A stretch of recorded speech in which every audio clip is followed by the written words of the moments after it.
Hello again, I'm Robert Fithen, and just did those videos about 80s horror movies, put a lot of work into those, didn't get very many views compared to my other videos, so I thought I would just take a break from all that production and just do a simple vinyl finds video, some of the records I've acquired lately. And I found out that a lot of them have a Halloween kind of theme to them, so I thought it'd be perfect to show some of the more Halloween-oriented ones, like this one from the Black Pumas. This is their second album called Chronicles of a Diamond. This was just released a couple of days ago.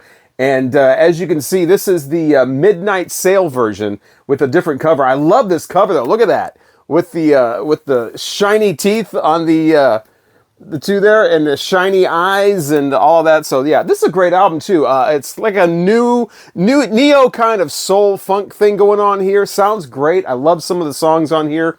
I just got into these guys. I know they've had an album out before this one, but I never really quite got into them that much. But this is a great listen. I've listened to this about 3 or 4 times, and really do dig the Black Pumas. It's basically two guys. One is named Eric Burton, not Eric Burden, not to be confused, and Adrian Casada are their names. They're from Austin, Texas. Relatively new band. They've been around for a couple of years. Like I said, this is only their second album. But as you can see on the hype sticker there, they have won all kinds of Grammys, and that's one of the reasons I probably kind of dismissed them and didn't really get into them, because I see a band winning all kinds of Grammys when they're first out. That's like a red flag to me, and I'm not even trying to be like provocative or funny or anything. I'm serious. I'm not into, oh my God, they've won all these Grammys, and yeah, that to me just says, yeah, they're probably not. This is the Midnight Release Edition. So this got this cool cover on there. I'm probably going to put this thing on the wall. That looks so nice. But I love seeing record stores go back to midnight sales. Used to do that back in the 90s in the CD era. And then streaming kind of took away from that, because you can just stay home and stream it at midnight. But yeah, they're getting back to midnight record sales. The store was like a party with this going on. It's the special edition that you could only get at the midnight sale. You also got this cool turntable mat along with it. But yeah, I mean, I'm great to see midnight sales again, people getting back into record stores, record store parties and stuff like that. And this not only has this cool cover, it's also got this nice kind of leopard type color vinyl. Either looks like a leopard or like a cheap motel from the 80s with the sheets. So yeah, definitely check out Black Pumas if you want some brand new music that sounds kind of like older music. You know, they kind of got that classic sound. Also picked up this too. This is a soundtrack. I just did those horror movie videos. This is from an Italian giallo movie, which is kind of like a giallo movie is like Italian movies that were really popular in the 70s. Kind of murder mystery movies are super stylish. I've seen just about all of them. I've seen all that I can find really over the last, I don't know, 20 years or so. Big fan of those type of movies. Very stylish. Always have the knives and the black gloves and the cloaked killer and whatever. But this is from one called, yeah, I'm not going to pronounce the Italian name of this. See for yourself what the Italian name of that is. I'm not going to be the laughing stock of Italy by trying to pronounce that name. But it's basically, your vice is a locked room and only I have the key, is the American translation of the title. Comes on this very, very cool red vinyl. The music is from Bruno Nicolai. And it's kind of variations on a theme. There's no lyrics, so it's just music all the way through. It's a soundtrack to the movie. But I always wanted to get a couple of giallo soundtracks, and this is a pretty cool one. Like I said, variations on a theme. A lot of the cuts sound the same. They're anywhere from 1.5 minutes to 2 minutes long, but it does have this kind of nice keyboard symphony type music with this kind of whirring, sound going on under it that's really kind of eerie sounding. So really goes with the movie well. And, got to have something with that kind of a cover on there. I mean, wow, look at that. So yeah, your vice is a locked room and only I have the key is the name of that. I did that video a few videos back on 1966 and some intriguing albums from there, and talked about the whole Batman craze, how suddenly all these groups had to come out with Batman music. And now I finally have this album. I showed it on like a JPEG, but I have the album now. This is the Markets with the Batman theme and other Batman type music too, and this is in mint condition. From an album from 1966. This is an incredibly good condition. Not a click on it when you're playing it. Super shiny vinyl. It's on the old Warner Brothers gold label, and I found out. I'm listening to it, and the very first song is of course the Batman theme, and I'm listening to it, and I'm like, this drummer is just killing it. Who is this? Looked it up, and it's actually, of course, it's Hal Blaine.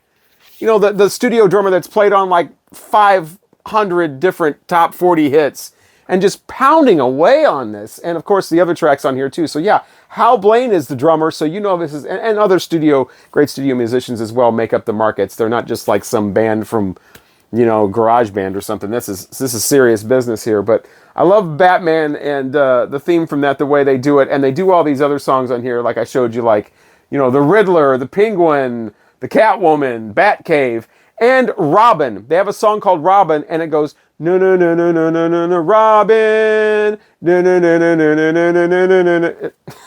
Gee, I wonder how long it took to come up with that. Speaking of Batman, I got this as well finally, the Prince soundtrack to Batman. Found this for $3.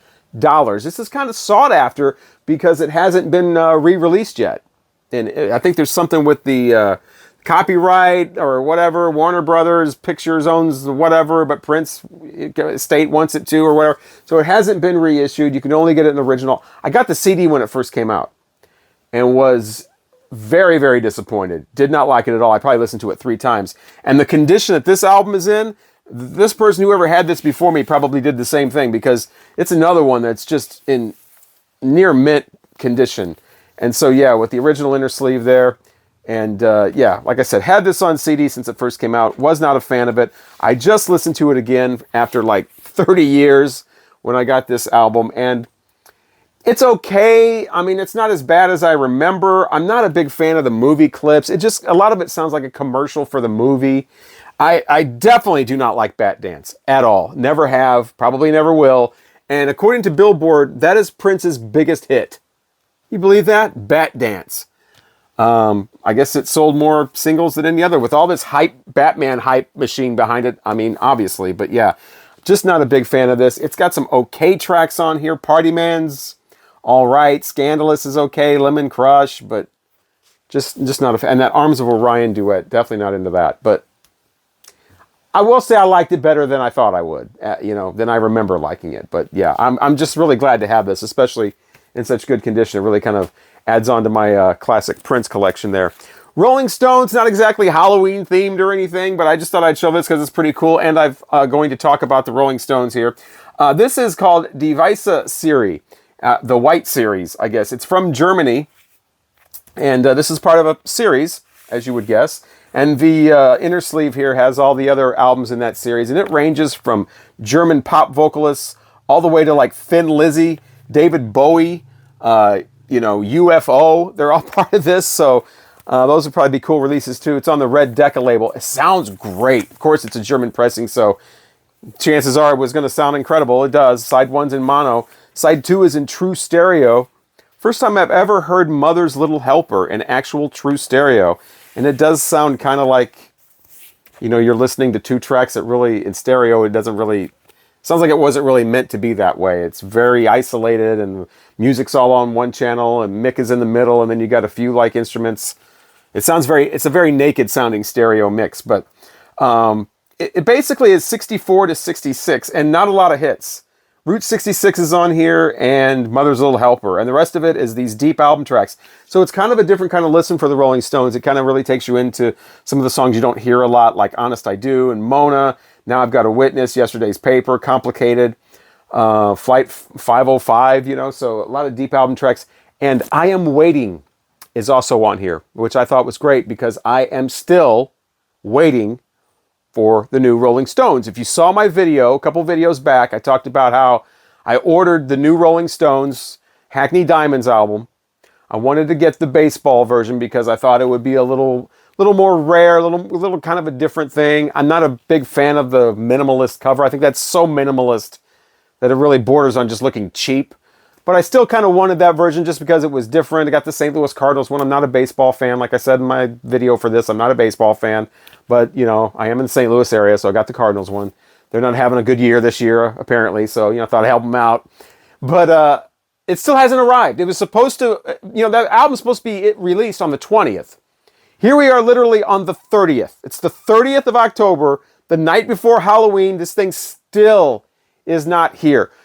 It didn't even ship until like a couple of days ago. And look at the, you know, it was bad enough that Universal totally messed up the distribution for this. I mean, record stores didn't even get them. Some did, some didn't. Some record stores are still waiting on the indie version with the blue vinyl, with the regular cover blue vinyl. Some record stores still haven't gotten that yet. Some record stores that ordered the baseball ones have not gotten those yet. Some have.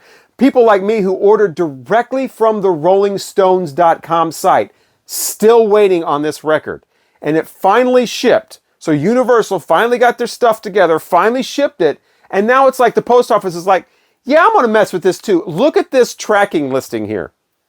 This thing has been all over the country. It started off in Pittsburgh, okay? Then it was shipped to Austin, Texas. Now, if you're not familiar with the United States, you're watching this in some other part of the world, those are not close, okay? And they're nowhere near where I am. You don't ship something from Pittsburgh. I'm in the St. Louis area. You don't ship from Pittsburgh all the way down to Texas, then all the way to North Carolina it goes.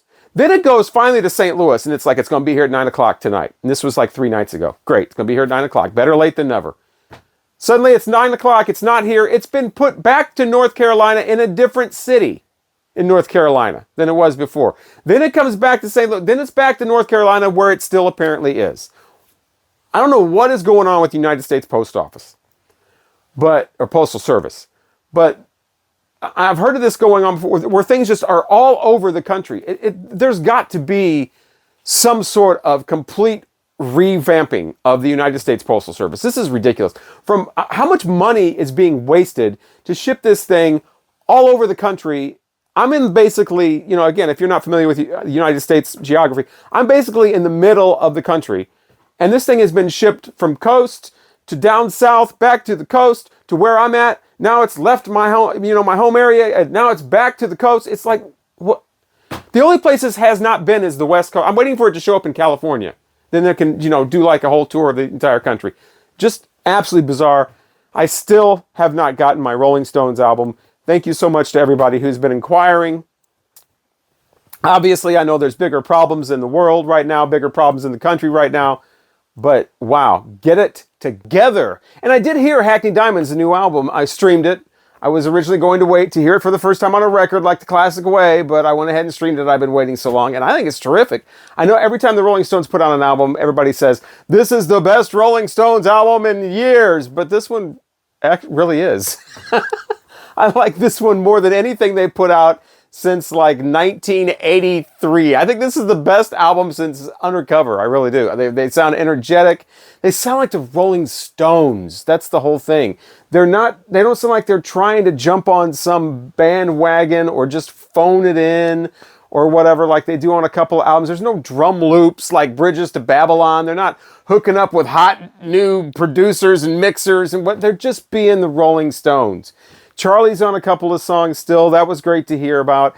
And I think the single for the Heaven song, I think, is one of the weaker tracks. The rest of the album is just, I think it's great. And I will say this, a lot of people are making fun of it, old guys and whatever. That just gives me hope for the future because everybody's getting older. I'm definitely getting older. And I hope I have half the energy and drive that these guys have when I'm that age. I think it's great. And, whatever you feel about the Rolling Stones being around for, 100 years and still making albums, I would rather hear the Rolling Stones, a real band, go into the studio and make an album than I would another Beatles remix. That's the thing that I'm and I've been done with for a long time. And now it's to the point where they're remixing compilations. Just stop and let that sink in for a second. They're remixing Beatles comps now. I mean, for all the people that are like, oh no, the remix of Revolver is not a cash grab, it's a reimagination of the blah, blah, blah. They're now they're remixing compilation albums. And this whole AI thing where they're de-aging Paul's voice and all, you can keep it. I will go ahead and go with a band that's still going in the studio making new music. Is it Let It Bleed? Of course not. They're not that age anymore. It's not their era anymore. But it sounds like a great Rolling Stones album. Speaking of great Rolling Stones albums, I finally got this, Sticky Fingers. Now, obviously, I've had Sticky Fingers for decades, but I got a UK pressing in the US. That's not easy to do for $4. But yeah, this is, the original with the zipper and all of that. I looked it up. It's an actual first pressing, UK. And just like you'd expect, it sounds terrific. How do I know this is a UK pressing? Because on this one, the guy's uncircumcised. You can see. That's how you know it's a UK pressing. Actually, you know it's a UK pressing because this is different. On the US one, it's written very small up here. And I also noticed there's no track listing on the back of the UK one. But yeah, this is my first UK Rolling Stones album, believe it or not. UK pressing, but it sounds absolutely terrific, as you probably knew it would. So let's move on to other albums now. Coven, from 1969, Witchcraft destroys minds and reaps souls. This is the 2019 repressing of this. I really didn't feel like, I probably needed to cover some of that up. I didn't feel like paying the $100 for the original issue. But this is, this is a relic. This is a curio from the past. Notorious album with, all about Satanism and all of that. With lead singer Jinx Dawson. She sounds like she's trying to be Grace Slick. She wants to be Grace Slick. She's got that Grace Slick cadence in her voice where she kind of really enunciates her L's and things like that. She doesn't sing as well as Grace Slick, but she sounds like that's what she's going for. But yeah, some nice tunes on side one. They've got that kind of cult-like sound, and side two's got some tracks on there. But the notorious thing about this album, of course, is the satanic mass that happens on side two, where the girl is sacrificed and all of that, screams at the end. They break the crucifix on the floor and all of that. It's all pretty silly. Considering it's on Mercury Records, the same label that had Tom T. Hall and the Statler Brothers, now putting out Coven. And this is the 2019 with the cool, I think that looks really cool. The yellow with the Hellfire Red splatter on it. Yeah, so sounds great too. I don't know how the original sounds, but this sounds really good. So I think it's mastered by Kevin Gray. So really cool reissue of this album. I'm glad I finally had this after all these years of wanting it. Went ahead and got the reissue. Glad I did. Obviously mint condition, and you're not going to find an original in mint condition for, under probably $200. So Coven, they did this album, and then they came out with 110 Soldier. They actually had a hit single from the Billy Jack soundtrack. The one, go ahead and hate your neighbor, go ahead and cheat a friend. 110 Soldier rides away. So they became Melanie at one point. But yeah, started out a Grace Slick kind of wannabe, ended up a Melody wannabe. But yeah, Coven, glad to have that relic. It's a fun listen if you don't take it, too seriously and all that. And the devil horns, I forgot to mention that. This is also famous for having the devil horns on the back there. 1969, a whole year before Black Sabbath was out. And of course, they have the fans giving the devil horns here in this picture as well. Dio saying that he invented that. Gene Simmons saying that he invented that. Come on. Speaking of Dio, I got a better copy, I should say, of The Last in Line. Newer to me anyway, with the shrink wrap still on it, even though it's coming apart up here. But yeah, this sounds much better. I had hoped I would enjoy it more than I did my other Last in Line album that's kind of beat up. I just can't get into Dio. I'm going to give it up because I've tried now for like 4 albums and I just really don't care for Dio. I mean, I like Ronnie James Dio as a person. He was. I've only heard great things about him from people who have worked with him. Nice guy, great guy to get along with, intelligent guy. I just can't get into Dio's music. I love Rainbow in the Dark, the song, but this album just does not do it for me. The first song, We Rock, is a little self-serving. We rock, Queen said, we will rock you. They made a promise, kind of like a foreshadow, and then they did rock you, but, I don't know. His voice is so overly theatrical to me. It's not my thing. The music is way in the background. His voice is mixed way up. The music's like a afterthought. It's not very inventive or interesting. I mean, the song Evil Eyes kind of ups the tempo a little bit. But, it's such in the city, and then she's pretty, and I'm just can't get into Dio. I wish I could get into Dio. But I'm going to give it up now because I've done 4 albums, and it's not my thing. I don't know. Speaking of metal, though, you got Thor. A lot of people dressing up like Thor for Halloween. This is the album Unchained. I had no idea what this was, but I saw this cover and I'm like, yeah, I'm getting that. Are you kidding me? That's cheesy right there. So it's the back. Wait a minute, where's his hammer? It's Thor with a chain and not a hammer. But yeah, this is supposed to be, looks like a metal album. It's more just like hard rock. It's basically, like basic hard rock. It's pretty fun though. It's not too bad. I mean, they do it well, what they do. It doesn't sound embarrassing or cringy or anything. So it's really short though. It's only got 6 songs on it, and the songs are like 4 minutes, 3.5 minutes. So it's more like an EP, I guess. But has a female in the band called Pantera. But yeah, look at those flying V guitars, and this guy with his shirt off and his pecs and his muscles and his bulging veins in his forearm. He looks like he's going to kick your ass. He wants you to make fun of that hair so he has an excuse to kick your ass. I think that's what the hair is all about. But yeah, Thor! Unchained, I still had no idea what this was. I don't even know what year this came out. But looks like 83. But yeah, Thor. Some classic metal there, basically, like I said, hard rock. But yeah, it's fun. It's fun to have an album with that cover on it. I had to pick that up. Now here's some real metal. How about Slayer? Repentless from 2015. Hard to believe this thing is like 7 years old, 8 years old at this point. Still seems like a newer album to me, and I finally got it on vinyl. But I really like this. Similar to the Rolling Stones, it's Slayer being Slayer. They're not trying to jump on a bandwagon. They're not trying to like have a latch on to the new metal sound like they did in that one album that was terrible. I love the way bands like the Rolling Stones and Slayer are feeling free at this point to just be themselves. They're not trying to hook up with the hot new producer, you know, oh, Metallica's hot now, we got to sound like Metallica. Oh, Bob Rock is the hot producer. This got to sound like a Bob Rock production. It's not even just rock and metal. It's anything like dance music. Oh, David Guetta is the hot producer. We got to have a David Guetta sound. I love that there's not this like monolithic force controlling how music should sound now. Like there's a hot sound, so everybody's got to sound that way. It seems like we've totally gotten away from that, and I love it. I love that bands can just sound like themselves, be themselves. If you like it, you like it. If you don't, you don't type of thing. And that's kind of what Slayer is. And they sound super tight on this. Again, for being an aging metal extreme band like this, I'm sure this music is not easy to play at their age or any age. And they totally pull it off. Jeff Hanneman, unfortunately passed away, not a part of this album. You got Kerry King is still in there, and Tom, the lead vocalist, still a part of it. They got their older drummer back.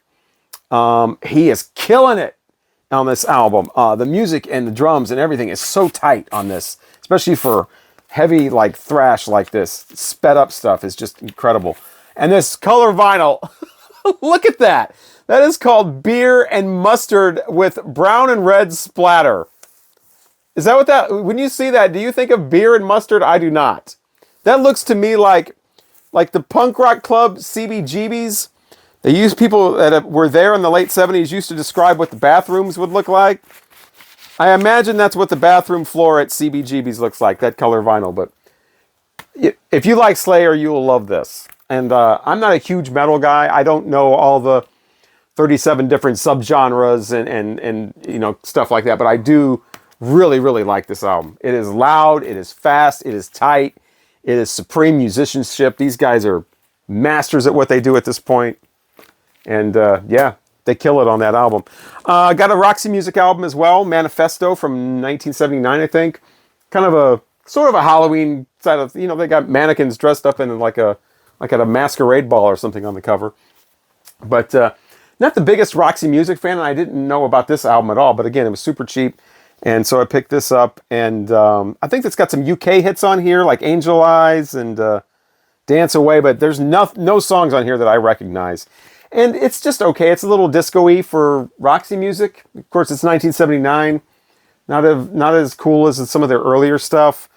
But it's just kind of there. It's okay. I mean, it's not blowing me away or anything. I noticed it does have Paul Carrack on it. And I love Paul Carrack's vocals. Always have. All the different bands he's been in and the solo stuff. I just wish he had some better material to work with on those albums, like with Ace and whatever, especially Mike and the Mechanics. But on here, I was kind of disappointed because there is no vocals from him. He's just on the keyboards. But Roxy Music Manifesto, it's kind of average. It's okay, I guess. 13th Floor Elevators. I was kind of lukewarm on these guys as well. I had Easter Everywhere. That was my first 13th Floor Elevators album.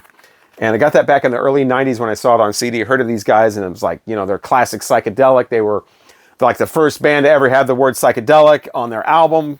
There it is. And, you know, just, you know, legendary. And always wanted to get the first one. And I was not a fan of that Easter Everywhere, though, with that noise going on, that or whatever, electric jug or whatever the hell. I talked about that in another video. I just was not a fan of that. That's just super annoying to me. In this album, though, it's not as prevalent. It's not as there. It's kind of mixed down quite a bit. You barely hear it in some songs, which is great. This is a really cool reissue of this, too. It's a double album. Nice gatefold here. Super great color vinyl. And what it does is it's got the mono version and the stereo version. And the stereo version is in the order that the band wanted the songs, and the mono version is the way that it was released, because the record company, I guess, changed the track listing around. Look at that cool vinyl. But so you get the best of both worlds there. Super great pressing, super quiet vinyl. It sounds terrific. I don't have an original to compare it to. Wow, this is really... You've heard of anti-static sleeves? This is a pro-static sleeve. This thing is... Okay, it's not... There it goes. Yeah, 13th floor elevators. Great. Awesome. I really have a new appreciation for this. Yeah, I was not a fan of Easter Everywhere. I think I streamed this a couple times and it really didn't catch my attention that much. First couple times, I guess I just needed to hear it on vinyl. But yeah, I think it's pretty good. And I actually prefer the order that the record company put it in. This is one of those where the record company came in and changed things around and got it right. That'd make an interesting video. When the record company changed it and did it a favor. That rarely happens that way. But yeah, 13th floor elevator was not going to shell out the big bucks for an original. This sounds great. I love the color vinyl and the whole double album with the mono and stereo and the different order and all that. It comes with this cool... outer sleeve too, with this little belt on the side that explains to you that the stereo version sounds so great because it's the first time in decades that they've mastered this from the original tapes. So just one final album, that is Tommy James and the Shondells with Cellophane Symphony. I had never seen this anywhere before. This is a really kind of hard to find album. I always see, you know, Crimson and Clover. This is the album right after Crimson and Clover. Always see that one. Always see the Moni Moni one where they're, or whatever the one where they're in the trees or whatever. But I've never seen this anywhere, just out in the wild. Starts off with a 9.5-minute instrumental, the title track Cellophane Symphony, which I think is really good. It's kind of a mellow thing, kind of, you know, puts you in a mood. It's got this electronic noises that kind of burst out like halfway through. So it's like Tommy James goes electronic. That's pretty cool. But the rest of the album is just kind of eh. Sweet Cherry Wine was the single. I never cared for that. Evergreen, nah. You know, it's got a couple of joke tunes on here that end the sides, like, you know, Papa Rolled His Own, old-timey kind of thing. And, you know, from the benefit of the entire, on behalf of the entire staff and management, is just kind of another joke song. Guy keeps screaming, "My watch stopped! My watch stopped!" And just kind of, I don't know. I really wish more of it would sound like the first song. Mellow instrumental, 9.5 minutes. But yeah, I can see why this didn't do well. The single off of it's not that great. The cover, I don't think, would attract very many Tommy James and the Shondells fans. And the back is just totally white with black text. So there are my kind of Halloween, some not Halloween themed new vinyl finds. Some of them I got for like $2 and $3 buying in bulk. A couple of them I got from Riverbend Records, like the new Slayer and that 13th Floor Elevators reissue. Great stuff there. Still waiting on my Rolling Stones baseball St. Louis Cardinals version of Hackney Diamonds. I'll let you know. I know you're on pins and needles. But yeah, thanks so much for watching. Thanks to the Vinyl Community channels for making great Vinyl Community videos. I've got a few more coming up. I'll tell you about, I've got one. I'm going to talk about the Rolling Stone list of the top 250 guitarists. And if you're rolling your eyes going, oh, another one, this video I think is going to be a little bit different than some of the ones you may have already seen. So that's coming soon. I'm also got a trip planned to Chicago with some other Vinyl Community people that I'll tell you more about coming up. And hopefully you'll make a video of that. All of that coming up. So once again, I'm Robert Fitton, and thank you so much for watching.